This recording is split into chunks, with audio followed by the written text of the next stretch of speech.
Ongkos untuk pulang kampung yo ndak murah di sana. Kok kita banding-bandingan, bahkan ongkos untuk pulang kampung misalnya kalau awak dari Jakarta itu lebih mahal daripada ongkos ke luar negeri. Kok poi awak ke Singapura misalnya, tiket pesawat dapat 600,000, kadang-kadang 500, kadang-kadang ketika alang hari dapat 400 bagai. Sedangkan rogo tiket pesawat untuk pulang kampung ke Padang misalnya dari Jakarta jarang di bawah sejutanya.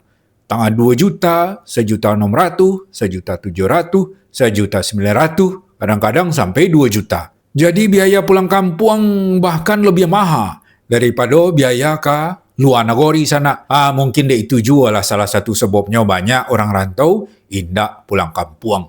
Kalau awak bandingan kadang-kadang biaya pulang kampung ko sama je biaya poi umrahnya sana.